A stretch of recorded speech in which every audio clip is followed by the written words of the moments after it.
साहेब, बागेश्वर धाम यांनी असं एक वक्तव्य केलंय की 4 मुलं आपण जन्माला घालावेत, त्यातला एक जो आहे तो संघासाठी आपण समर्पित करावा. या वक्तव्याकडे आपण कसं बघताय? बघा, शेवटी जे काही साधू संत असतात ते त्यांची मतं मांडत असतात आणि मला असं वाटतं की त्याला नीट कॉन्टेक्स्टमध्ये घेतलं पाहिजे. मुळात त्यांचा म्हणण्याचा उद्देश असा होता की संघ एक अशी संघटना आहे की जिने हिंदू संस्कृतीला, सनातन संस्कृतीला त्या ठिकाणी जिवंत ठेवलं आहे, नवचैतन्य दिलं आहे.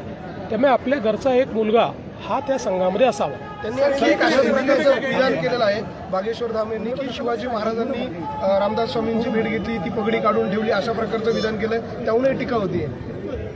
इतिहासामध्ये अशा प्रकारचा कुठलाच दाखला आपल्याला पाहायला मिळत नाही. मुळात आपल्याला माहिती आहे की जे काही महापुरुष असतात त्या महापुरुषांबद्दल अनेक लोककथा तयार होतात. वेगवेगळ्या राज्यांमध्ये वेगवेगळ्या प्रकारच्या लोककथा असतात.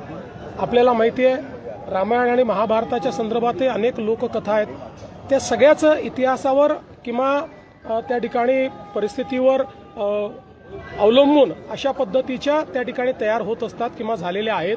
म्हणून मला असं वाटतं की मी याच्यावर एवढंच म्हणेन, जो इतिहास आपण शिकलेलो आहे तशा इतिहासामध्ये किंवा आपल्या इथे जे काही ग्रंथ उपलब्ध आहेत त्याच्यामध्ये अशा प्रकारचा कुठलाही दाखला नाही.